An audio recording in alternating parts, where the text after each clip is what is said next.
Hello everyone, welcome back to my channel roots of special education. Guys, जैसा कि आप सब जानते हैं कि इस चैनल पर हम लोग RC approved diploma, BEd and MEd special education से रिलेटेड जितने भी आपके जो है कंसेप्ट हैं, चाहे वो थ्योरी हो, प्रैक्टिकल हो, या इससे रिलेटेड जितने भी जॉब ओरिएंटेड कोर्सेज हैं आपके, चाहे वो डी ट्रिपल एस बी हो, सी टेट हो, एच टेट हो, केवीएस हो, या फिर आपका स्पेशल एजुकेशन टीचर एग्जाम हो, या फिर आपका जो है वो रीट का एग्जाम हो, इनसे रिलेटेड जो भी स्पेशल एजुकेशन का एस्पेक्ट है उसके डिफरेंट टॉपिक्स को हम लोग इस चैनल पर डिस्कस कर रहे हैं।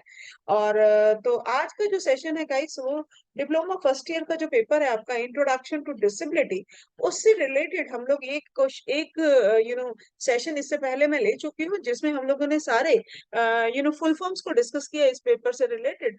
तो आज के सेशन में गाइस हम दूसरा एस्पेक्ट डिस्कस करेंगे, जितने भी आपके इंपॉर्टेंट क्वेश्चन है, सब्जेक्टिव क्वेश्चन, जो आपको 2 नंबर या 5 नंबर के क्वेश्चंस हैंडल करने में मदद करेगा। पूरे पेपर को कवर अप करते हुए मैंने यहाँ पर आपके सब्जेक्टिव क्वेश्चन को चूज किया है। तो वीडियो के अंत तक जुड़े रहिएगा, चाहे वो डिफरेंट टाइप की डिसेबिलिटीज है, चाहे वो नेशनल इंस्टीट्यूट है, चाहे वो बेंचमार्क डिसेबिलिटी है, आरपीडब्ल्यूडी एक्ट है, एनईपी है, मॉडल्स ऑफ डिसेबिलिटी है, या फिर आपके अर्ली इंटरवेंशन है, डिफरेंट टॉपिक्स को जो है इस एक वीडियो में जो है वो डिस्कस करने का प्रयास किया है। तो गाइस, बहुत ही इंपॉर्टेंट सेशन रहने वाला है, वीडियो के अंत तक जुड़े रहिएगा गाइस। फिर मैं कह रही हूँ, ये सेशन उन लोगों के लिए बिल्कुल भी नहीं है जो लोग एग्जाम के एंड में जाकर के, जो है एग्जाम जब शुरू होने वाले होते हैं ना, डेट शीट आती है, तब वो लोग जागते हैं कि अब हमको तैयारी करनी है। ये सेशन उन लोगों के लिए है जो डे बाय डे जो है अपनी स्टडीज को इम्प्रूव करते रहते हैं, ताकि वो बेस्ट रिजल्ट्स जो है वो अपने पा सके, और जो अपने सक्सेस का अपना टारगेट बना करके जो है वो चलते हैं।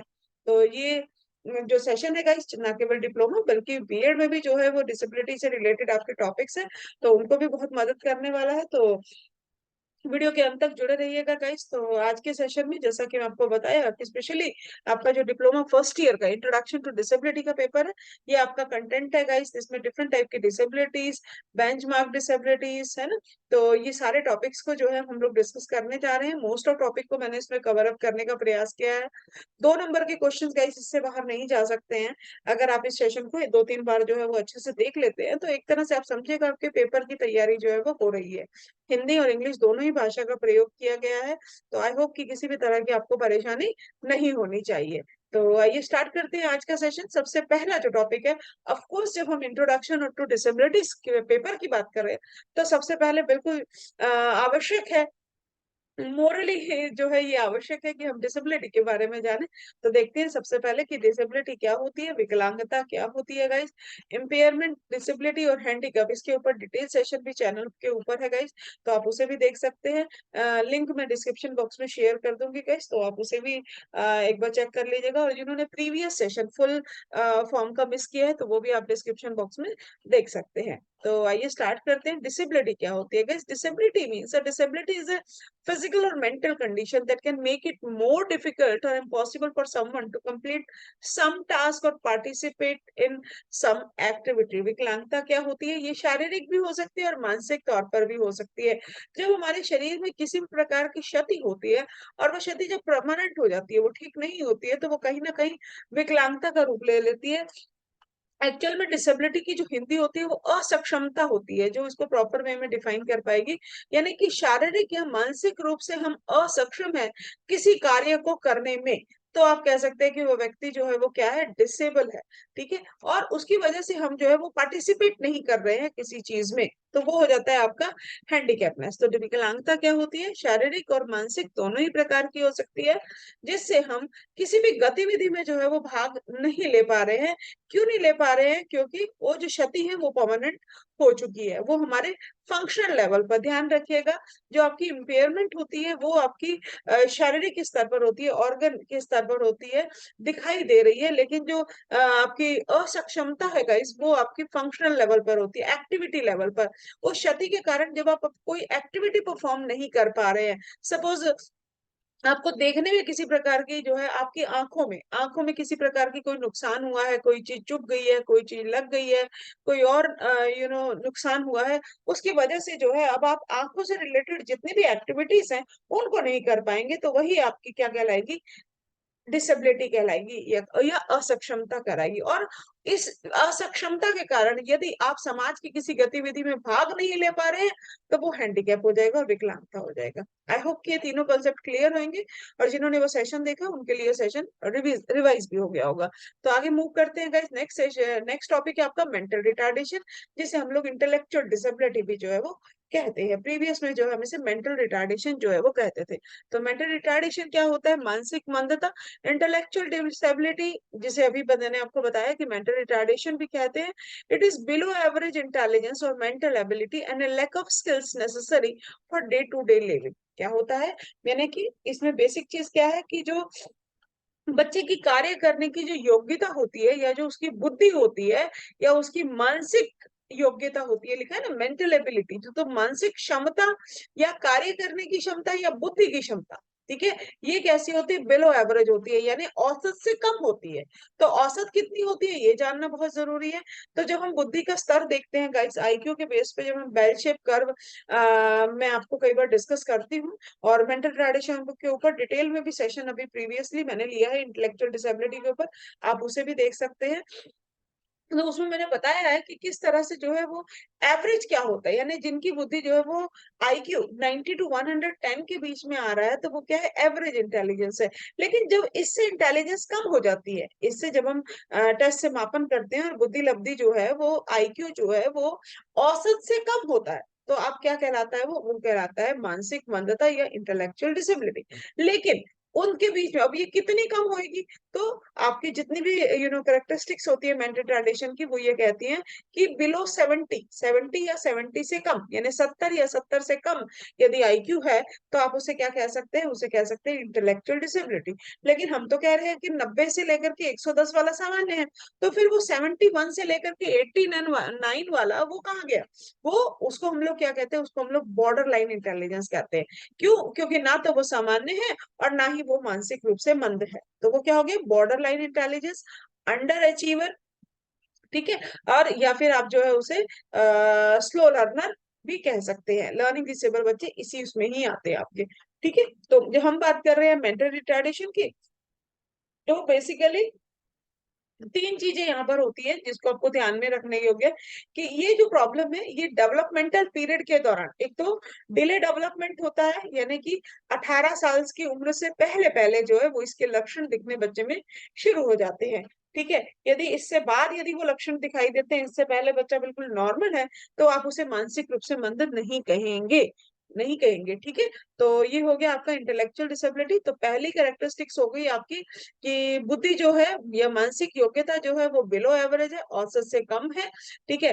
डे टू डे जो लिविंग में उसकी फंक्शनिंग है, स्किल्स है, वो कम होती है, जिसे आप बोलते हैं लैक ऑफ अडेप्टिव बिहेवियर, ठीक है। और तीसरी चीज जो है वो क्या होता है कि उसको जो है डेली लाइफ में कार्य करने में दिक्कत आती है। और दूसरी चीज, तीसरी क्या चीज बताई मैंने कि अडेप्टिव बिहेवियर में, है ना, विकासात्मक जो आपका जो अवधि है, सॉरी, डिले डेवलपमेंट होता है, ठीक है।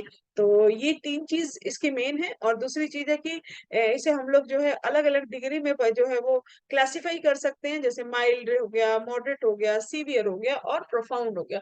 और और भी कई तरह से क्लासिफाई कर सकते हैं मेंटल ट्रेडिशन को। तो डिटेल सेशन जब आप टाइप्स ऑफ मेंटल ट्रेडिशन या इंटेलेक्चुअल डिसेबिलिटी देखेंगे तो उसमें हम लोग डिस्कस करेंगे। यहाँ सिर्फ हम अर्थ को देख रहे हैं, ठीक है। तो सेशन के ऊपर फोकस करेंगे। सेशन हमारा ये है कि जो आपका फर्स्ट पेपर है इंट्रोडक्शन टू डिसेबिलिटी, उसमें हम लोग किसी कंसेप्ट को यदि आपको 2 नंबर वाले में या 5 नंबर में परिभाषित करना है तो आप उसको किस तरह से करेंगे। तो ये इतना कंसेप्ट, इसीलिए इसको इतना दिया। अदरवाइज मेंटल रिटार्डेशन के ऊपर पूरा सेशन जो है वो बन सकता है आपका, और है भी सेशन, आप जाके प्लेलिस्ट में जाके चेक कर सकते हैं, क्लियर। तो ये आपको समझ में आ गया मेंटल रिटार्डेशन क्या होता है, ठीक है। Below average intelligence, lack of adaptive behaviour और एग्जिबिट ड्यूरिंग डेवलपमेंटल पीरियड, बस ये तीन चीजें ध्यान में रखनी है। आगे मूव करते हैं गाइस। फिर है मेंटल इलनेस। तो इसी के साथ एक मिलता जुलता कंसेप्ट आता है मेंटल इलनेस, और कई बार हम लोग कंफ्यूज भी हो जाते हैं कि क्या दोनों सेम है, मेंटल रिटार्डेशन और मेंटल इलनेस। तो दोनों सेम नहीं है, दोनों अलग अलग है। तो जी अलग अलग है तो फिर कैसे अलग अलग है? तो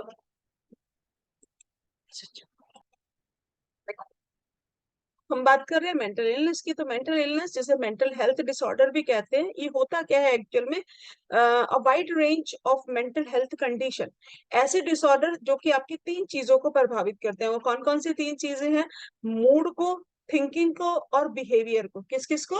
मूड, मूड का मतलब होता है मनोदशा, हमारी मनोदशा। आपका मूड अभी कैसा है, आपकी मनोदशा कैसी है, आपकी मन की दशा कैसी है? बहुत अच्छा मूड है, अच्छा मूड नहीं है, ठीक है। सोच कैसी है, थिंकिंग कैसी है, हमारा व्यवहार कैसा है? तो मूड, थिंकिंग और बिहेवियर, मनोदशा, सोच और व्यवहार, ये तीनों चीजों को जो है वो मेंटल हेल्थ कंडीशंस या मेंटल हेल्थ डिसऑर्डर जो है वो प्रभावित करते हैं। एग्जाम्पल ऑफ मेंटल इलनेस क्या है? जैसे डिप्रेशन, एंजाइटी डिसऑर्डर, है ना, सिजोफ्रेनिया हो गया, ईटिंग डिसऑर्डर हो गया, कई तरह के एडक्टिव बिहेवियर्स हो जाते हैं, जैसे बहुत अधिक नशे की लत हो जाना, ठीक है, खाने के संबंधित कई सारे विकार होते हैं, सिजोफ्रेनिया जिसे आप लोग पागलपन कहते हैं, है ना, चिंता का विकार, अवसाद जिसे डिप्रेशन कहते हैं, जो कि छोटे मोटे स्ट्रेस से शुरू होता है और वो हाई लेवल के डिप्रेशन पे चला जाता है, और वो फिर जाकर के वो मेंटल इलनेस या फिर आपके मानसिक स्वास्थ्य विकार का रूप जो है वो ले लेता है, या मानसिक बीमारी का रूप ले लेता है। अब दोनों में डिफरेंस क्या आता है गाइस? दोनों में डिफरेंस जो है वो बेसिकली ये आएगा कि मेंटल रिटार्डेशन जो है वो क्या है, वो एक ब्रेन की आपकी एक अवस्था है, ठीक है, ब्रेन की एक कंडीशन है जो कि ना घटती है ना बढ़ती है, ठीक है। आप वो क्योरेबल नहीं है, लेकिन जो मेंटल इलनेस है वो क्योरेबल है, वो ठीक हो सकती है, क्योंकि ये एक बीमारी है, ठीक है। ये क्या है? एक बीमारी है, एक प्रकार का डिसऑर्डर है, एक प्रकार का विकार है, एक प्रकार के हमारे स्वास्थ्य की ऐसी स्थिति है जो कि हमारे मूड, थिंकिंग और बिहेवियर, ये तीनों चीजों को प्रभावित करती है मेंटल इलनेस। हाँ, और डिफरेंस क्या हो सकता है? एक तो मेंटल रिटार्डेशन ठीक नहीं हो सकती है, ये ठीक हो सकती है। और क्या चीज अंतर हो सकती है इनमें से? कि ये जो है ये एक बीमारी है मेंटल इलनेस, ठीक है, और टाइप्स के में आप डिफरेंस कर सकते हो, ठीक है। और सबसे मेन डिफरेंस जो है, जहाँ बच्चे कंफ्यूज हो जाते हैं, सिंपल सा डिफरेंस बताते हैं कि जो 18 साल से पहले होता है वो मेंटल रिटार्डेशन है, और जो 18 साल के बाद होता है वो मानसिक रोग है या मेंटल इलनेस है। जी नहीं, क्या कहना है आपको? जो 18 साल से पहले होता है वो मेंटल रिटार्डेशन या इंटेलेक्चुअल डिसेबिलिटी तो है, लेकिन मेंटल इलनेस जरूरी नहीं है कि 18 साल से पहले हो। मेंटल इलनेस एक 5 या 7 साल के बच्चे को भी हो सकता है। तो मेंटल इलनेस 18 साल से पहले और 18 साल के बाद कभी भी हो सकता है, लेकिन जो मेंटल रिटार्डेशन है वो 18 साल से पहले पहले ड्यूरिंग डेवलपमेंटल पीरियड ही प्रकट जो है वो होता है या एग्जिबिट होता है। क्लियर है? तो आज के बाद ये गलती बिल्कुल नहीं करनी है। आगे मूव करते हैं। डिफाइन अर्ली इंटरवेंशन, ये भी बहुत इंपॉर्टेंट आपका टॉपिक है, पेपर में कई बार आपसे पूछा गया है गाइस। तो जैसे हम लोग ये सीरीज चला रहे हैं, इसके बाद हम लोग प्रीवियस ईयर का जो है क्वेश्चन पेपर भी डिस्कस करेंगे, तो चैनल के साथ जुड़े रहिएगा गाइस। इसके साथ साथ में रूट्स ऑफ स्पेशल एजुकेशन के नाम से एप्लीकेशन भी जो है प्ले स्टोर पर अवेलेबल है, आप उसे भी डाउनलोड कर सकते हैं। उसके ऊपर भी आपको काफी सारे कंटेंट मिलेंगे, कोर्सेस मिलेंगे, तो आप चाहें तो फुल कोर्स भी ज्वाइन कर सकते हैं। तो मूव करते हैं आगे गाइस। अर्ली इंटरवेंशन सर्विसेज, तो प्रारंभिक हस्तक्षेप क्या होता है? Early intervention services are special services for infants, toddlers at risk for developmental delay. ठीक है, अर्ली इंटरवेंशन सर्विसेज क्या होती है? ये एक ऐसी विशेष सर्विसेज होती है, विशेष सेवाएं होती हैं जो कि रिस्क वाले बच्चों पे, जो खतरे में है बच्चे, है ना, ना तो वो विकलांग है ना वो सामान्य है, लेकिन वो भी खतरे में है, जोखिम में है, शिशुओं के लिए और बच्चों के लिए, इन्फेंट छोटे बच्चे, बहुत छोटे बच्चे, या फिर टॉडलर्स, ठीक है, इनके लिए होती है, और जिनमें डिले डेवलपमेंट के सिम्टम्स दिखाई दे रहे होते हैं। Early intervention refers to services and supports that can help young children with developmental delay। Early intervention किस चीज को रेफर करता है? ऐसी सर्विसेज और ऐसे सपोर्ट को रेफर करता है जो कि डिले डेवलपमेंट के जो बच्चे होते हैं, छोटे बच्चे, उनको उनसे संबंधित होती है। ठीक है, तो अर्ली इंटरवेंशन सर्विसेज किनसे संबंधित होती है? विकासात्मक देरी वाले जो बच्चे होते हैं, बहुत छोटे बच्चे, ठीक है, 0 to 6 ईयर की एज जो है वो अर्ली इंटरवेंशन में आती है। It's like special education but it's for eligible infants and toddlers who are behind at reaching developmental milestone। ये भी स्पेशल एजुकेशन की तरह है, लेकिन किनके लिए है? ये सिर्फ उनके लिए है जो इन्फेंट है, ये टॉडलर्स हैं, जो कि डिले डेवलपमेंट है, जिनका माइलस्टोन्स जो है, जिनके जो विकास के जो स्तर हैं वो थोड़े से पीछे चल रहे हैं, वो उसमें उसको अचीव करने में अपनी एज के बच्चों से पीछे रह गए हैं। ठीक है, इसे बोलते हैं डिले डेवलपमेंट। ओके, तो आगे मूव करते हैं गाइस। डिले डेवलपमेंट और माइलस्टोन्स के ऊपर पूरा एक डिटेल में सेशन है विद पिक्चर्स जो है, उसमें बहुत अच्छे से समझाया गया है कि कौन से स्टेज में कौन सा डेवलपमेंट होता है। तो वो भी आप चेक कर सकते हैं, मैं उसको भी डिस्क्रिप्शन बॉक्स में डाल दूंगी, तो आप देख लीजिएगा गाइस। तो आइए मूव करते हैं आगे। Define special education. अब बात आती है स्पेशल एजुकेशन क्या है। तो special education also called special need education, the education of children who differ socially, mentally और physically from the average to such an extent that they require modification of usual school practices। ठीक है, special education क्या होती है? Special education जिसे कि special need education भी कहते हैं। ठीक है, विशेष आवश्यकता, वैसे बच्चे जिनकी आवश्यकताएं विशेष हैं, जिनकी आवश्यकताएं व्यक्तिगत हैं, इंडिविजुअली डिफर करती हैं एक बच्चे से दूसरे बच्चे से, उनकी आवश्यकताएं चाहे वो सामाजिक स्तर पर हो, मानसिक हो या शारीरिक हो। ठीक है, ये आवश्यकताएं उनकी अलग हट करके हैं। ठीक है, औसत से जो है वो अलग होती हैं, उनकी एज के जो दूसरे एवरेज बच्चे होते हैं उनसे इनकी आवश्यकताएं जो है वो अलग होती हैं। और यूजुअल जो स्कूल प्रैक्टिसेस होती है, सामान्य रूप से जो सामान्य स्कूलों में जिस विधि के द्वारा पढ़ाया जाता है, उनसे इनकी रिक्वायरमेंट जो है वो पूरी नहीं हो पा सकती है। तो इसीलिए इनके लिए हम लोग क्या करते हैं, स्पेशल स्पेशली डिजाइन इंस्ट्रक्शन, विशेष रूप से इनके लिए निर्देश तैयार किए जाते हैं। कोई ऐसा पका पकाया बना बनाया ऐसा कोई एनसीईआरटी का, सीबीएसई का इनका कोई सिलेबस नहीं होता है कि जी ये जो क्लास है प्री प्राइमरी या प्राइमरी, उनके लिए आप ये सिलेबस लागू कीजिए। यहाँ पे आपको क्या करना होता है, व्यक्तिगत रूप से इन्हें पहले ऑब्जर्व करना होता है, फिर व्यक्तिगत रूप से इनका असेसमेंट करके जो है इनके लिए आपको विशेष शिक्षा या विशेष पाठ्यक्रम जो है वो तैयार करना पड़ता है। ठीक है, जिसे आप लोग बोलते हैं आईईपी, इंडिविजुअलाइज्ड एजुकेशनल प्रोग्राम, वो इसी पे ही आधारित होता है। ठीक है, तो ये है आपकी स्पेशल एजुकेशन, जिसे वन लाइन में आपको एक्सप्लेन करना हो तो आप कह सकते हैं कि स्पेशली डिजाइन इंस्ट्रक्शन। ठीक है, या आप इसे बोल सकते हैं कस्टमाइज प्रोग्राम, यानी कस्टमर आज आजकल चीज होती है ना कि भाई कस्टमर के नीड के अकॉर्डिंग, तो इन बच्चों की आवश्यकता के अकॉर्डिंग। ठीक है, तो ये है आपकी स्पेशल एजुकेशन। आगे मूव करते हैं गाइस। बेंचमार्क डिसेबिलिटीज क्या है आपकी बेंचमार्क डिसेबिलिटीज? आपकी फर्स्ट यूनिट से ही कनेक्टेड है, आपका 1.3 से। बेंचमार्क डिसेबिलिटी, बेंचमार्क विकलांगता क्या होती है, बेंचमार्क क्या है? बेंचमार्क क्या है? एक स्टेटस है ना। It is an official term according to the definition of which any person can be placed in the category of benchmark disability only if his disability is 40% और मोर। बेंचमार्क का मतलब क्या होता है? जो वैधानिक रूप से, आधिकारिक या फिर लीगली जो चीज हमने एक निर्धारित कर दी है, जो गवर्नमेंट ने, जो हमारे एक्ट ने, जो पॉलिसीज ने एक चीज निर्धारित कर दी है कि विकलांगता कब कहलाएगी विकलांगता, जब वो विकलांगता जो है वो लग 40% या उससे अधिक होगी।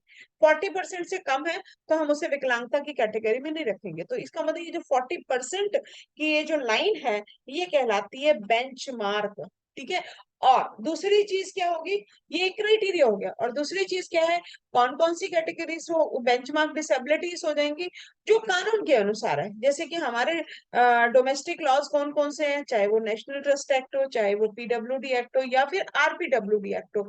नेशनल ट्रस्ट एक्ट आप सब जानते हैं 1999 में आया था, है ना। पीडब्ल्यूडी एक्ट जो है आपका 1995 में आया था, और अब वो रिवाइज होकर के आरपीडब्ल्यूडी एक्ट 2016 बन गया है। ठीक है, तो नेशनल ट्रस्ट ने 4 डिसेबिलिटी को बोला है कि ये विकलांगता है, तो ये क्या है, बेंचमार्क डिसेबिलिटी है, कि वो बोलता है कि ये 4 ही डिसेबिलिटी की कैटेगरी में आएंगी। कौन कौन सी है जरा मुझे बताइएगा कमेंट बॉक्स में कमेंट करके कि नेशनल ट्रस्ट किन 4 डिसेबिलिटी को जो है वो डिसेबिलिटी की कैटेगरी में रखता है। फिर आया पीडब्ल्यूडी एक्ट, खैर पीडब्ल्यूडी एक्ट इससे पहले 1995 में आया था। वो बोलता है 7 डिसेबिलिटी है भाई, 7 ही डिसेबिलिटी को डिसेबिलिटी की कैटेगरी में रखा जाएगा। तो कौन कौन सी डिसेबिलिटी है, 7 डिसेबिलिटी, है ना, जिसमें आप सब जानते हैं मेंटल रिटार्डेशन है, मेंटल इलनेस है, लोकोमोटर डिसेबिलिटी है, लेप्रोसी क्योर्ड है, हियरिंग इम्पेयरमेंट है, विजुअल इम्पेयरमेंट है। ठीक है, तो ये सारी क्या है आपकी, ये सारी की सारी आपकी हैं लीगली आधिकारिक शब्द दिए गए हैं, आधिकारिक डिसेबिलिटीज हैं। तो इसे हम लोग क्या कहते हैं, बेंचमार्क विकलांगता।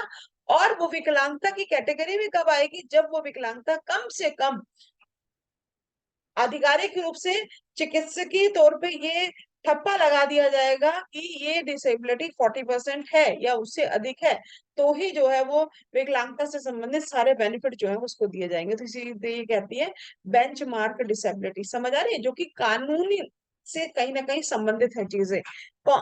हम जनरली उस चीज को क्या मानते हैं, ठीक है, कहते हैं ना एक चीज के लिए हमने एक बेंचमार्क सेट कर दिया है। जैसा कि कोई क्लास है, वहां पे जनरली क्या हो रहा है कोर्स में 70-80%, हाईएस्ट 85% तक मार्क्स आ चुके हैं। तो ये हाई 85 क्या हो गया, एक बेंच मार्क सेट हो गया। अब अगला किसी ने क्रॉस करना है तो 85 तो कम से कम लाने पड़ेंगे या उससे ज्यादा लाने पड़ेंगे। तो ये क्या हो गया, ये एक बेंच मार्क सेट हो गया। तो वही चीज है कि 40% मिनिमम, ठीक है, और 40% से ज्यादा तो वो गवर्नमेंट रूप से जो है सरकारी तौर पर जो है वो आधिकारिक तौर पर जो है वो बेंचमार्क विकलांगता कहलाई जाएगी, और तभी विकलांगता से संबंधित सभी बेनिफिट जो है उसको दिए जाएंगे। आगे मूव करते हैं गाइस, क्रॉस डिसेबिलिटी अप्रोच। ये क्रॉस डिसेबिलिटी क्या कहलाती है, क्रॉस विकलांगता दृष्टिकोण। तो क्रॉस डिसेबिलिटी नाम से ही समझ में आ रहा है क्रॉस की जा रही है, यानी एक नहीं कई प्रकार की। तो cross disability approach is a way of treating all disabilities, इस लाइन को ध्यान रखिएगा, treating all disabilities as one collective experience rather than treating them as a separate or distinctive issue। ठीक है, सिंगल विंडो से जब हम सभी प्रकार की विकलांगताओं को जो है एक कॉमन वे में ले रहे हैं। क्यों? क्योंकि बहुत सारी चीजें उनमें कॉमन है, बैरियर्स, चैलेंजेस, है ना, ये सोसाइटी का एटीट्यूड। बेशक से वो डिसेबिलिटी अलग अलग है, लेकिन बहुत सारे बैरियर्स और चैलेंजेस ऐसे हैं जो उन सब डिसेबिलिटी में जो है वो कॉमन कहलाते हैं, इसलिए इसको कहते हैं cross disability approach. It is based on the idea. अब ये किस आइडिया पे बेस्ड है, कैसे आया ये क्रॉस डिसेबिलिटी अप्रोच? ये इस आइडिया पे बेस्ड है कि the people with disability face similar barrier and challenges regardless of the specific type of disability they may have। ठीक है, ऑल्दो उनकी अलग अलग प्रकार की डिसेबिलिटी है, लेकिन फिर भी कुछ कॉमन बैरियर्स हैं, कुछ कॉमन चैलेंजेस हैं जो हर डिसेबिलिटी जो वाला जो व्यक्ति जो है या उसके जो पेरेंट्स जो हैं वो फेस करते हैं। It also aim to promote the rights and inclusion of all persons with disability in society and to provide them with appropriate services and society। ठीक है, यहाँ पर डिसेबिलिटी को अलग अलग ना देख करके एक ही देखा जा रहा है, एक ही तरीके से देखा जा रहा है, और उनके राइट्स की और उनके इंक्लूजन की जो है सोसाइटी में बात की जा रही है। ठीक है, तो ये है आपकी क्रॉस डिसेबिलिटी अप्रोच, क्रॉस विकलांगता दृष्टिकोण, जो कि जनरली इंक्लूजन पर, राइट बेस्ड मॉडल पर जो है वो बेस्ड है। और वो ये कहती है कि विकलांगता अलग अलग होते हुए भी बहुत सारी चीजें जो है वो उनमें कॉमन पाई जाती हैं। ठीक है, तो उस कॉमन दृष्टिकोण से भी, उस एक दृष्टिकोण से ही जो है हमें हर विकलांगता को जो है वो देखना चाहिए। ठीक है, तो ये है क्रॉस डिसेबिलिटी अप्रोच। फिर है आपका लर्निंग डिसेबिलिटी। लर्निंग डिसेबिलिटी क्या होती है? It is a group of neuro developmental disorder. क्या होती है? Neuro developmental disorder that can significantly hamper a person ability to learn new things. सीखने की असक्षमता जो कि न्यूरो डेवलपमेंटल डिसऑर्डर कहलाती है। ठीक है, ब्रेन से संबंधित है, न्यूरो डेवलपमेंटल, है ना, आपका विकास जो है वो दिमाग का विकास आप बोल सकते हैं, बुद्धि का विकास बोल सकते हैं। उस उसमें उसमें कोई ना कोई विकार आ गया जिसकी वजह से एक्चुअल में क्या चीज अफेक्ट कर रही है। बच्चा जो नई चीज कभी सीखने का प्रयास करता है ना, तो यानी कि उसकी सीखने की क्षमता जो है उस न्यूरो डेवलपमेंटल डिसऑर्डर के कारण जो है वो हो रही है ना, उस विकार के कारण जो है उसकी सीखने की क्षमता जो है वो प्रभावित हो रही है। As a result the person may have trouble with task such as speaking, reading, writing, playing, paying attention, understanding information, remembering things, performing mathematical calculations और coordinating movements। तो इस वजह से क्या हो रहा है, उस न्यूरो डेवलपमेंटल डिसऑर्डर, यानी वो ब्रेन में जो भी डिसऑर्डर आ गया है किसी भी प्रकार का, ब्रेन के विकास होने में, बच्चे का ब्रेन का क्या हो रहा है, विकास हो रहा है। और रिसर्च ये कहती है कि लगभग 6 वर्ष तक जो है वो मैक्सिमम बच्चे का ब्रेन डेवलप होता है। तो इस दौरान वो जो डेवलपमेंट हो रहा है उसमें किसी ना किसी प्रकार का डिसऑर्डर आ गया है, अव्यवस्था हो गई है, जिसकी वजह से बच्चे की सीखने की क्षमता प्रभावित हो रही है। और ये जो सीखने की क्षमता जब प्रभावित हो रही है तो वो एग्जिबिट कैसे हो रही है, कैसे दिखाई दे रही है सीखने की क्षमता, उसके कार्यों में, उसको बोलने में समस्या आ रही है, उसको पढ़ने में, उसको लिखने में, ध्यान लगाने में किसी भी प्रकार की समस्या आ रही है। ठीक है, इंफॉर्मेशन को समझने में समस्या आ रही है, चीजों को याद रखने में समस्या हो रही है। ठीक है, कोई मैथमेटिकल कैलकुलेशंस करने में प्रॉब्लम्स हो रही है, जो मूवमेंट कर रहा है गतिविधियां कर रहा है उनमें समन्वय करने में या कोऑर्डिनेशन करने में प्रॉब्लम हो रही है, तो ये सारी चीजें जो है वो लर्निंग डिसेबिलिटी से रिलेटेड है। ठीक है, बेसिकली वन लाइन आंसर क्या है, learning disability is a neuro developmental disorder which affect the persons learning new things की जो एबिलिटी है उसको प्रभावित जो है वो करता है, सीखने की जो क्षमता है उसको प्रभावित करता है, और वो एग्जिबिट होता है इन सब कैरेक्टरिस्टिक्स में, चाहे वो बोलने, सुनने, समझने, ध्यान लगाने की क्षमता हो। ठीक है, अब बात आती है स्पेसिफिक लर्निंग डिसेबिलिटी। तो अब दोनों में अंतर क्या आ रहा है भाई, एस एल डी क्या है और एस एल डी क्या है। तो एक्चुअल में guys learning disability is an umbrella term that can compasses many types of specific learning disability. यानी कि लर्निंग डिसेबिलिटी एक छाते की तरह है। एक छाता क्या है, एक अम्ब्रेला है, एक ब्रॉड टर्म है जिसके अंदर ही स्पेसिफिक लर्निंग डिसेबिलिटी आ रही है। लर्निंग डिसेबिलिटी तो हमने बोल दिया कि न्यूरो डेवलपमेंटल डिसऑर्डर है, ठीक है, जो बच्चे की सीखने की क्षमता को प्रभावित कर रहा है। अब वो सीखने की क्षमता किस पर्टिकुलर वे में प्रभावित हो रही है, तो वो हो जाएगी स्पेसिफिक लर्निंग डिसेबिलिटी। यदि भाषा से संबंधित कोई दिक्कत हो रही है, लिखने से संबंधित कोई दिक्कत हो रही है, गणित से संबंधित कोई, कैलकुलेशन से संबंधित कोई दिक्कत हो रही है, तो इस तरह से जो हम उसको डिसलेक्सिया, डिस्ग्राफिया या डिसकैलकुलिया के रूप में प्रभावित करेंगे। तो ये क्या हो गया, है तो ये सारे ही लर्निंग डिसेबिलिटी, लेकिन अब हमने उसको स्पेसिफाइड कर दिया ना, तो इसीलिए वो बन गया स्पेसिफिक लर्निंग डिसेबिलिटी। क्लियर हो गया, आगे मूव करते हैं। ब्लड डिसऑर्डर्स, ये रक्त विकार क्या होते हैं, बड़ा इंपॉर्टेंट क्वेश्चन है और एग्जाम में भी पूछा जाता है, नए सिलेबस का पार्ट है आपका, तो इम्पोर्टेंट भी है और कई बच्चों को बहुत डिफिकल्ट भी लगता है। तो ब्लड डिसऑर्डर्स क्या होता है, blood disorders are condition that affect one or more parts of the blood, usually interfering with its ability to work correctly. ठीक है, आपको सबको पता है कि हमारे जो है जितने भी चीजें हैं बॉडी में, उनमें किसी भी प्रकार का डिसऑर्डर हो जाता है तो उससे रिलेटेड फंक्शन जो है वो हमारा अफेक्ट करता है। इसी तरह से रक्त संचार का भी जो है हमारी बॉडी में एक फंक्शन है। ठीक है, तो जब उस रक्त में किसी प्रकार का कोई विकार आ जाता है तो एक ऐसी स्थिति होती है जिसकी वजह से जो उसके फंक्शन है, सही ढंग से काम करने की जो क्षमता है वो प्रभावित होती है। तो यदि रक्त संचार का बॉडी में काम है, अगर यदि वो रक्त संचार में किसी प्रकार का विकार आ जाता है तो उससे उसका जो काम है वो प्रभावित होएगा ना।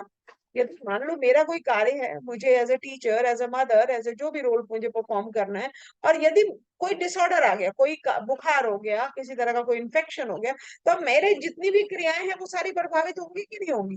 तो ये चीज, इस वे में आपको चीज को समझना है। तो ब्लड डिसऑर्डर सिंपल सा, अगर आपको नहीं भी पढ़ा है तो सिंपल सा करिए कि ब्लड डिसऑर्डर है, रक्त विकार है, तो रक्त का जो भी कार्य है बॉडी में वो सारा जो है वो प्रभावित होगा यदि उसमें प्रकार आ गया तो। ठीक है, तो blood disorders can be acute और क्रॉनिक, इनहेरिटेड और एक्वायर्ड। अभी कितने प्रकार का हो सकता है, तो ये बहुत तीव्र भी हो सकता है, बहुत पुराना भी हो सकता है ना। इनहेरिटेड का मतलब है कि पीढ़ी दर पीढ़ी हमें अपने, अगर किसी बड़े को है तो हमें भी वो चीज माता पिता के द्वारा या दादा दादी के द्वारा भी हमें मिल सकती है, या हो सकता है कि उन्हें ना हो और हम पहले व्यक्ति हैं जिन्हें ये डिसऑर्डर हमारी फैमिली में हुआ है, इट मीन्स वो एक्वायर्ड।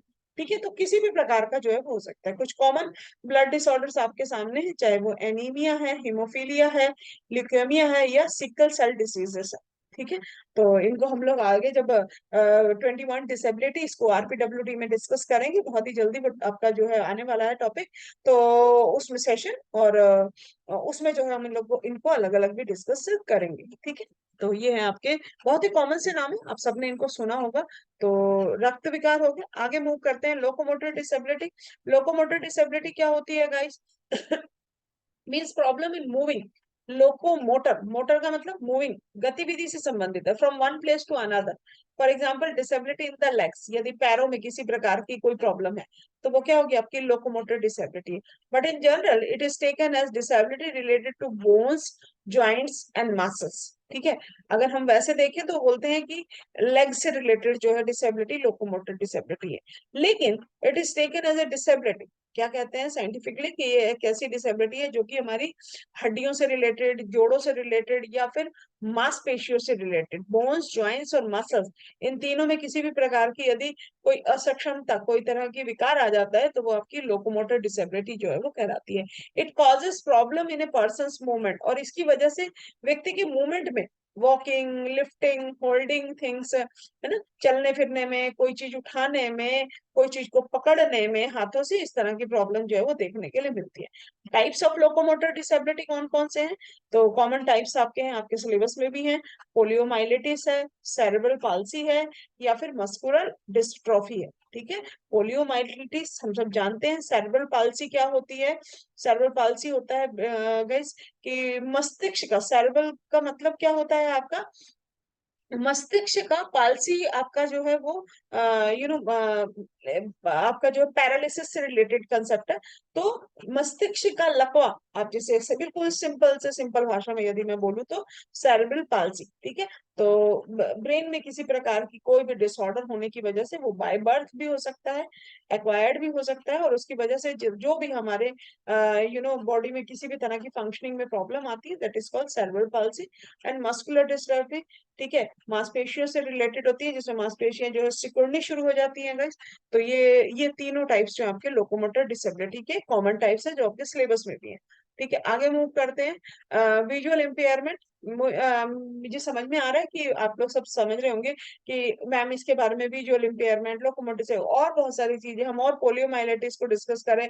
मैं पहले ही आपको बता रही हूँ कि मैं यहाँ पे फोकस करके चल रही हूँ कि 2 नंबर वाले क्वेश्चन यदि डिफाइन करने में ये चीज आ जाती है तो आपको कितना लिखना है और किस तरह से करना है। यहाँ पे मैं एक एक सिंगल सिंगल टॉपिक को यदि डिस्क्राइब करूंगी तो यही कहीं एक एक सेशन है हर टॉपिक। ठीक है, तो मैं उस वे में नहीं जा रही हूँ। यहाँ पे हम कोशिश कर रहे हैं कि पेपर में आपको किस तरह से चीजों को लिखना है। 2 नंबर वाला है आगे, तो कितना लिखना है आपका सफिशिएंट जो रहेगा, तो साइड बाय साइड हम उसको भी प्रिपेयर करते हुए चले जा रहे हैं। ठीक है, तो इसलिए ये नहीं समझना कि ये बहुत डिटेल में क्यों नहीं जा रहे हैं, डिटेल में ये सेशन नहीं आपका जो है, ये टॉपिक 2 नंबर वाले क्वेश्चन में आपको कैसे लिखना है, यदि आपका डिप्लोमा 1 के पेपर से संबंधित जो है अगर ये आता है। ठीक है, तो इसको ध्यान में रख के करिएगा। नेक्स्ट है guys, visual impairment. Visual impairment क्या होता है? Occurs when an I condition affect the visual system and its function, vision functions. ठीक है, तो दृष्टि हानि कब होती है? जब आंख की स्थिति में, है ना, किसी भी प्रकार की कोई क्षति हो जाती है और उससे कार्य करने में, उसे देखने से संबंधित जितने भी कार्य होते हैं वो प्रभावित होते हैं। Visual impairment या vision impairment usually means that someone eyesight is reduced to the extent that it cannot be corrected to a normal level. ठीक है, विजुअल इम्पेयर्ड किसे कहेंगे? कि जो कि किसी की आई साइट, देखने की जो क्षमता है, वो जो है वो कम हो गई है, इम्पेयर्ड है, वो क्षति हो गई है किसी ना किसी कारण से। वो हेरिडिटेड भी हो सकता है और एक्वायर्ड भी हो सकता है। ठीक है, जो कि नॉर्मल लेवल तक हम उसे करेक्ट नहीं कर सक रहे हैं, तब वो आप विजुअल इम्पेयरमेंट जो है वो कहलाएगी। ठीक है, this means full correction is not even possible with the help of glasses, contact lenses and medication और विजुअल सर्विसिंग। और विजुअल इम्पेयरमेंट का तब कब नाम दोगे? जब आप पूरी तरह से उसका करेक्शन नहीं कर पा रहे हो, चाहे वो ग्लास लगा करके, कॉन्टेक्ट लेंस लगा करके, या फिर कोई दवाइयां दे करके, या किसी भी प्रकार की सर्जरी करके। और यदि इनके द्वारा आप उसे ठीक कर पा रहे हो तो उसको विजुअल इम्पेयरमेंट का नाम नहीं दोगे, ये ध्यान रखिएगा। ठीक है, तो ये हो गया आपका विजुअल इम्पेयरमेंट। नेक्स्ट है आपका हियरिंग इम्पेयरमेंट। हियरिंग इम्पेयरमेंट क्या होता है गाइस? तो नेक्स्ट है गाइस हियरिंग इम्पेयरमेंट, श्रवण हानि जिसे बोलते हैं। तो hearing impairment is the loss of part of all of one's ability to hear. जैसे विजन इम्पेयरमेंट में एबिलिटी टू सी थी ना, देखने की क्षमता, तो यहाँ पे सुनने की क्षमता हो रही है। और दोनों ही अगर मैं कॉमन कैटेगरी बोले तो दोनों किस में आएगी? दोनों आएंगी सेंसरी इम्पेयरमेंट में। जब हम बात करेंगे सेंसरी इम्पेयरमेंट की, तो आप कहेंगे कि विजुअल इम्पेयरमेंट और हियरिंग इम्पेयरमेंट, और एक आती है आपकी डेफ ब्लाइंडनेस। ठीक है, ठीक है, तो ये होगी आपकी hearing impairment. Hearing impairment is the loss of part or all of one's ability to hear and is classified according to severity and type.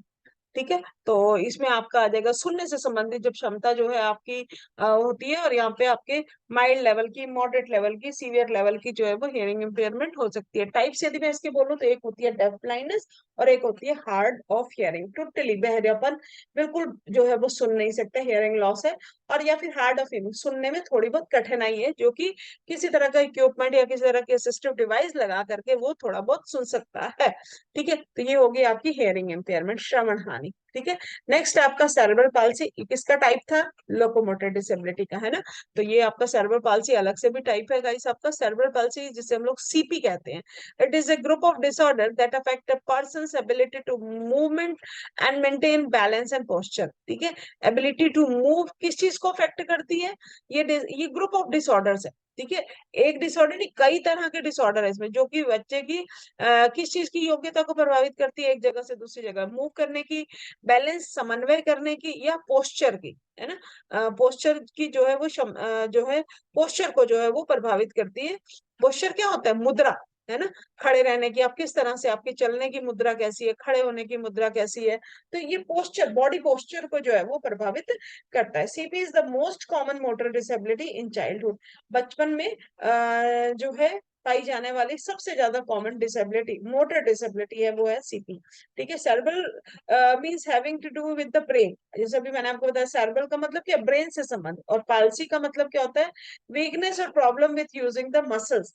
ठीक है, तो किसी तरह की मसल्स में या फिर उन मसल्स को यूज करने में किसी तरह की कोई समस्या जो है वो उसको हो रही है। और जनरली ये बाय बर्थ होती है, या फिर ड्यूरिंग जो है वो चाइल्डहुड जो है ये एग्जिबिट हो जाती है। ये भी आपकी डेवलपमेंटल डिसेबिलिटी में ही आती है, सेरेब्रल पाल्सी। ठीक है, तो ग्रुप ऑफ डिसऑर्डर जो कि किस चीज को प्रभावित करती है? मूवमेंट, मेंटेन बैलेंस और पोस्चर, इनको प्रभावित करती है। आपके टाइप्स ऑफ सेरेब्रल पाल्सी, आपके मोनोप्लीजिया, पिक्चर से आपको समझ में आ जाएगा। ये एक नंबर में बड़ा पूछता है आपसे, मोनोप्लीजिया क्या होता है, हेमिप्लीजिया क्या होता है, डाइप्लीजिया क्या होता है, और क्वाड्रिप्लीजिया क्या होता है।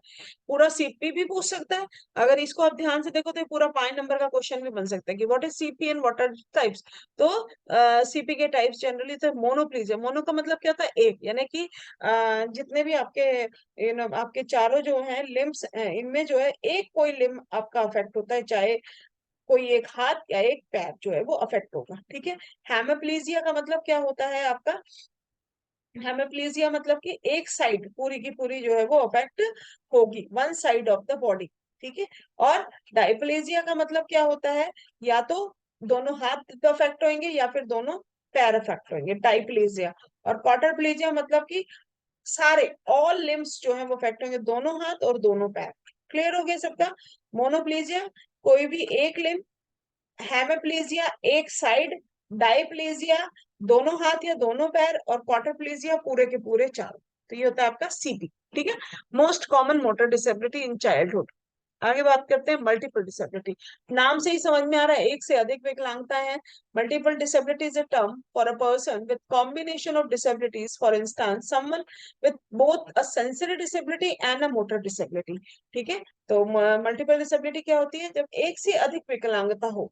ठीक है, एक ही बच्चे के अंदर, जैसे कि एग्जाम्पल के तौर पे मैं आपको बोलना चाहूंगी कि mental retardation with visual impairment. ठीक है, या फिर visual impairment with mental retardation. तो दोनों तरह की प्रॉब्लम है, दो एक से अधिक प्रॉब्लम है। डेफ ब्लाइंडनेस, ठीक है, सेंसरी डिसेबिलिटी भी है और मोटर डिसेबिलिटी भी है, इंटेलेक्चुअल डिसेबिलिटी भी है और साथ में सेंसरी डिसेबिलिटी भी है। तो यहाँ पे क्या होगा? एक ही प्रॉब्लम, एक ही डिसऑर्डर से इतनी सारी प्रॉब्लम्स आ रही हैं, जैसे हम इतनी सारी डिसेबिलिटी करते हुए आ रहे हैं। तो जब एक से ज्यादा डिसेबिलिटीज होंगी एक बच्चे के अंदर, यहाँ पे मैं आपको एग्जांपल देना चाहूंगी, क्योंकि पिक्चर्स के द्वारा हम लोग बहुत जल्दी समझते हैं। तो यदि आपको याद होगा पिक्चर जो है ब्लैक, याद है अमिताभ बच्चन और रानी मुखर्जी की पिक्चर? तो क्या था, रानी मुखर्जी ने किस चीज का रोल किया था? डेफ ब्लाइंड का। और अमिताभ बच्चन ने, इफ आई एम राइट, वो एक स्पेशल एजुकेटर का जो है वो रोल था उसमें। समझ रहे हैं? तो इससे हम चीजें जो है वो आसानी से जो समझ सकते हैं। तो बहु विकलांग था, तो आप देख रहे हैं देख भी नहीं पा रहे हैं और बोल भी नहीं पा रही है, सुन भी नहीं पा रही है, तो ये क्या होगी? डिसेबिलिटी मल्टीप्लाई हो गई है, तो प्रॉब्लम भी मल्टीप्लाई हो गई। तो ये है आपकी मल्टीपल डिसेबिलिटी। आगे मूव करते हैं, ऑटिज्म। ये भी आपकी डेवलपमेंटल डिसेबिलिटी है, जैसा कि इंटेलेक्चुअल डिसेबिलिटी, ऑटिज्म और लर्निंग स्पेसिफिक लर्निंग डिसेबिलिटी। यदि मैं आपका सिलेबस बोलूं, आईडीडी जिसे आप लोग बोलते हैं, तो ये तीनों डिसेबिलिटी के आसपास ही घूमता हुआ दिखेगा। आईडी, एएसडी और SLD। पूरी यूनिट्स आप देखिएगा, सारी पूरी पूरी यूनिट आपके इनके ऊपर है, तो इनको समझना जो है बहुत जरूरी है। इसके ऊपर एक पूरा डिटेल में सेशन भी आने वाला है। इससे पहले मैं ID का डिटेल सेशन दे चुकी हूँ, इसके बाद आपका ऑटिज्म का आने वाला है और फिर SLD का आएगा। ठीक है गाइस। तो ऑटिज्म क्या होता है? ऑटिज्म स्पेक्ट्रम डिसऑर्डर, इसीलिए अब इसको बोलते हैं ASD। It is a condition related to brain development that impact how a person perceive and socialize with other, causing problems in social interaction and communication।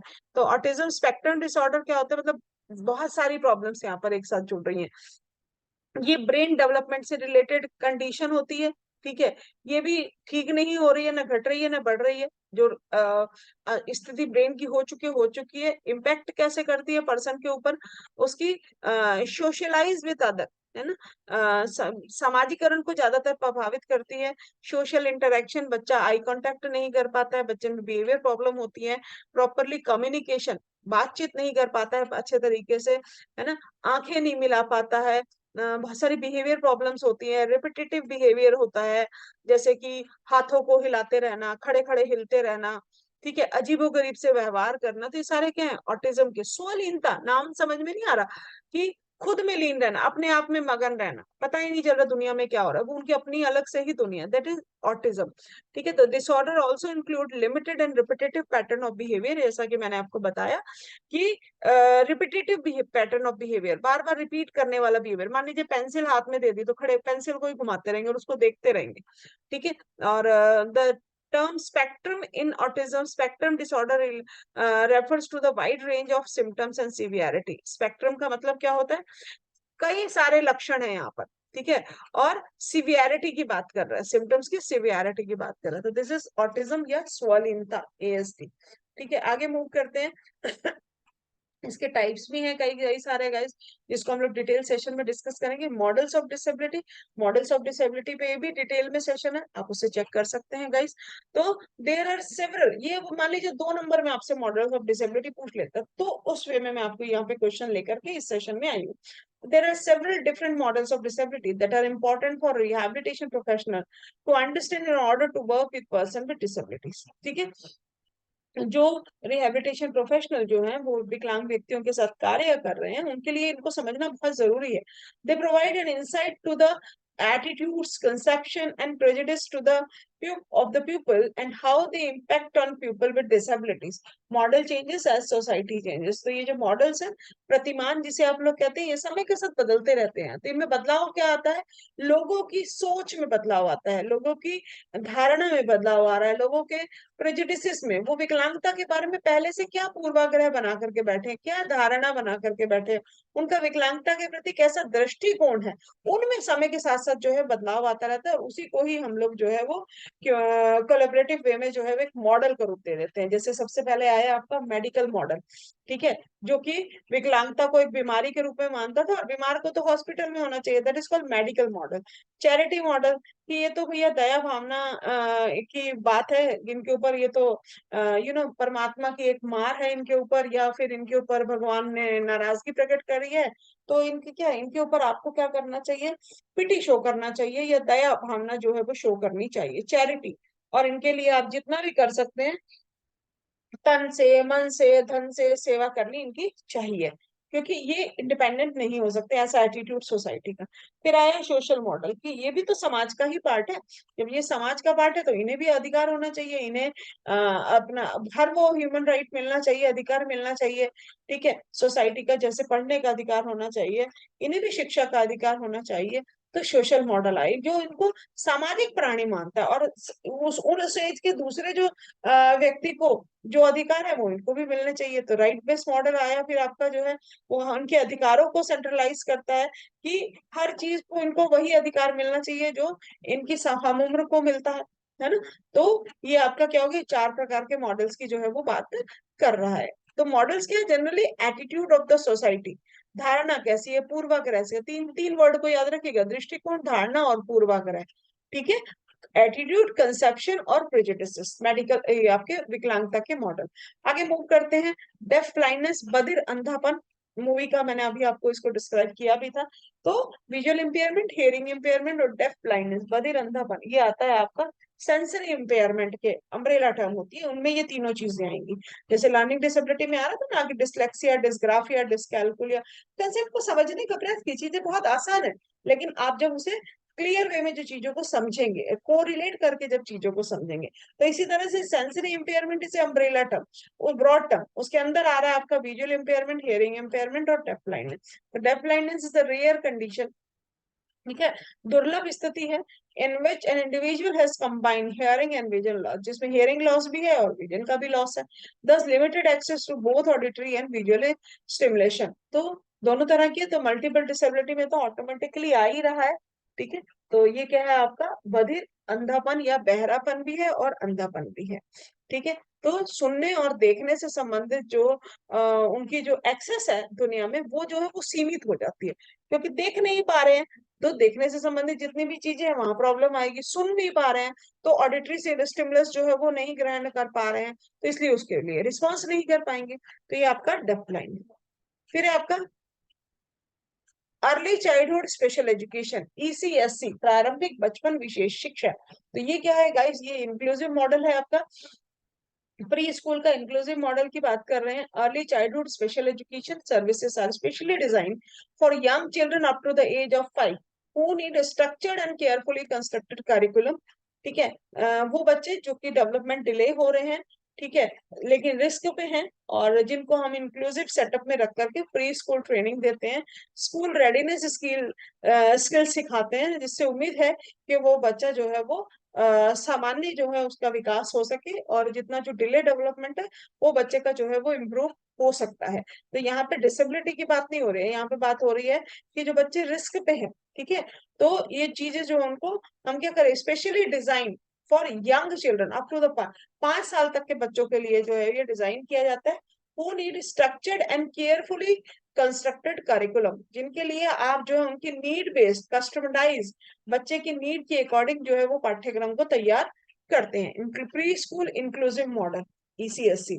आगे बात करते हैं ICT जो है, इंफॉर्मेशन एंड कम्युनिकेशन टेक्नोलॉजी, सूचना और संचार प्रौद्योगिकी। ICT क्या होता है guys, it is an extensional term for IT, है ना, इंफॉर्मेशनल टेक्नोलॉजी का एक्सटेंशन टर्म है, information and communication technology, that stresses the role of unified communication and the integration of telecommunication and computer, as well as necessary enterprises software, middleware, storage and audio visual that enables user to access, store, transmit, understand and manipulate information। तो अभी हम ये किसके, हम IT के through ही जुड़े हुए हैं, इंफॉर्मेशन कम्युनिकेशन टेक्नोलॉजी, ये जो यूट्यूब है, ऑनलाइन मीडिया है, हम ये ICT का ही एक्चुअल में यूज कर रहे हैं। यूनिफाइड कम्युनिकेशन है, इंटीग्रेशन है, जितने भी टेलीकम्युनिकेशन जो है माध्यम है, आपके दूर संचार के टेलीफोन लाइनें हैं, वायरस सिग्नल है, उन सब का हम क्या कर रहे हैं, एकीकरण कर रहे हैं, और उसके द्वारा कई सारे इसमें सॉफ्टवेयर है, मिडिलवेयर है, स्टोरेज की बात कर रहे हैं, ऑडियो विजुअल, देखने सुनने से संबंधित जितने भी ये सारी चीजें एक्सेस कर पा रहा है यूजर, और ना केवल इंफॉर्मेशन को स्टोर कर सकता है बल्कि एक दूसरे तक ट्रांसमिट हो पा रही है, ठीक है, अंडरस्टैंड कर पा रहे हैं, मैनिपुलेट कर पा रहे हैं, इंफॉर्मेशन को चेंज कर पा रहे हैं।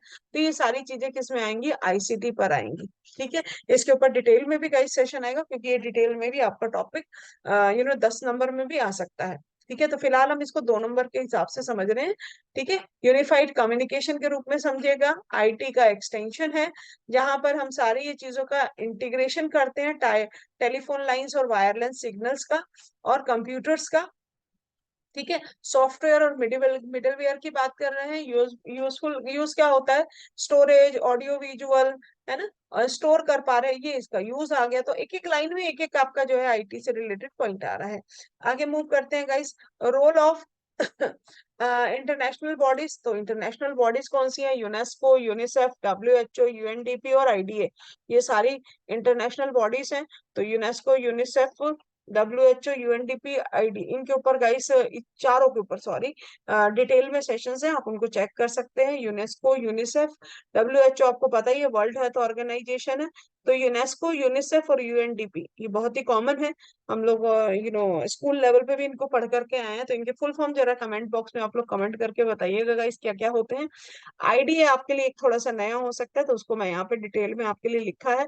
और वैसे यूनिसेफ, यूनेस्को और डब्ल्यूएच और यूएनडीपी इनके ऊपर डिटेल सेशन भी है, क्योंकि ये क्वेश्चन 5-5 नंबर वाले में बहुत इंपॉर्टेंट है, तो वहां से आप इनको चेक कर सकते हैं गाइस।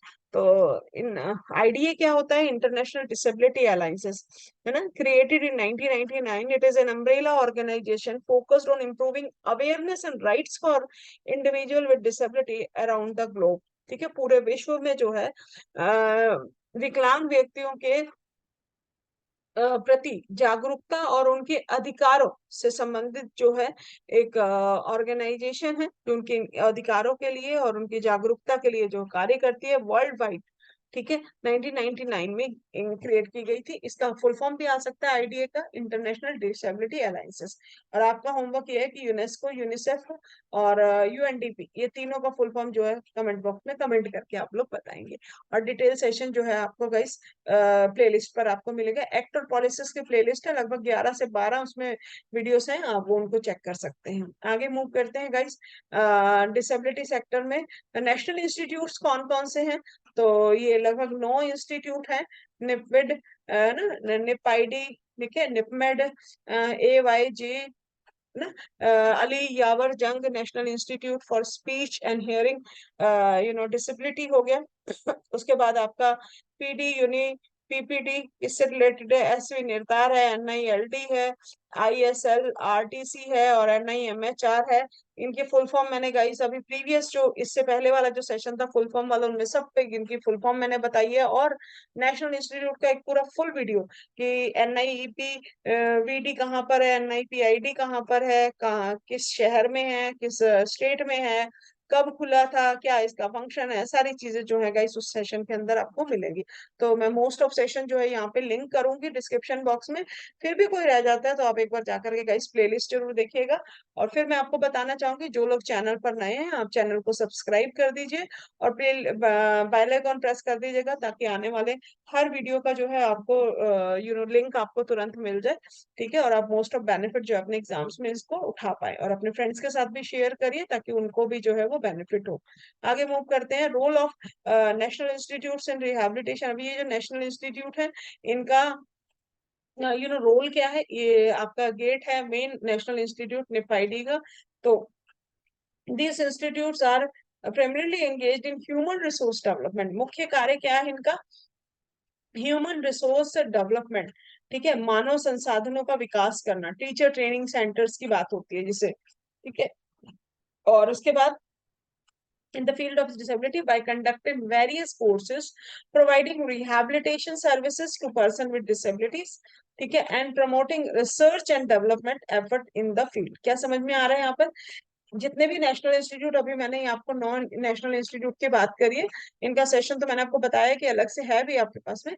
और दूसरी चीज ये है कि इनका मुख्य कार्य क्या है, HRD से रिलेटेड है। इनका मुख्य कार्य फील्ड ऑफ डिसेबिलिटी में ह्यूमन रिसोर्स डेवलपमेंट को विकसित करना, डिफरेंट कोर्सेज कंडक्ट करवाना, रिसर्च करना। ठीक है, और रिसर्च जो है फील्ड के अंदर जो है वो रिहेबिलिटेशन सर्विसेज को प्रोवाइड करना, ये इनका मुख्य कार्य है।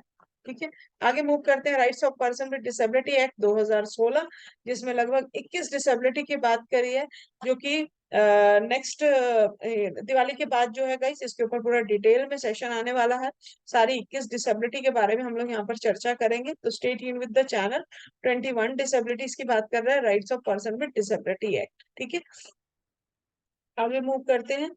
NEP 2020, the National Education Policy 2020 is the first education policy of the 21st century। 21st century की मतलब बहुत गैप के बाद आपकी ये पॉलिसी आई है, NEP नेशनल एजुकेशन पॉलिसी।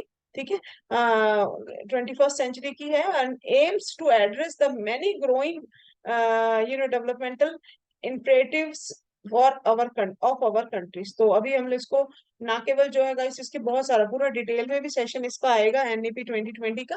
ठीक है, तो अब तो हम इसको प्रैक्टिकली इम्प्लीमेंट हो रही है, हमारे सिलेबस में इम्प्रूव हो रहा है। पूरा एजुकेशन सिस्टम जो है इंडिया का जो है एनईपी 2020 को जो है वो इम्प्लीमेंट करने का प्रयास कर रहा है। तो ना केवल हम इसको पढ़ेंगे बल्कि इसको फील भी करेंगे और इम्प्लीमेंट होते हुए भी हम लोग देखने जा रहे हैं। तो गाइस ये था आज का सेशन। आई होप कि आपके लिए बेनिफिट रहेगा। Stay tune with the channel. ये आपका डिप्लोमा फर्स्ट ईयर के जितने भी 2 नंबर के क्वेश्चन इस पेपर में से बनते हैं, मोस्ट ऑफ को मैंने इस सेशन में लेने का प्रयास किया है। तो अगर कोई चीज आपको नहीं समझ में आई हो गाइस तो आप कमेंट बॉक्स में कमेंट करके पूछ सकते हैं। और जितने भी रिलेटेड इसमें डिटेल के सेशन है उनको मैं डिस्क्रिप्शन बॉक्स में लिंक कर दूंगी, तो आप प्लीज वहां से उसको चेक कर सकते हैं।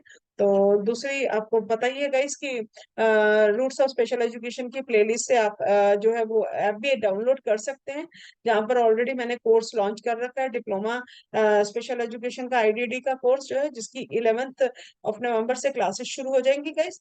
ठीक है, फर्स्ट बैच शुरू होने वाला है, तो आप चाहें तो उसको भी ज्वाइन कर सकते हैं, जहाँ पे डिटेल में आपको 1 बाय 1 सारे टॉपिक्स सारे पेपर्स जो है आपको वहां पर जो है वो कराए जाएंगे। 50% ऑफ है, आप दिवाली ऑफर इसे समझ सकते हैं। तो thank you so much guys, stay tune with the channel, like share और सब्सक्राइब करिएगा। Thank you so much.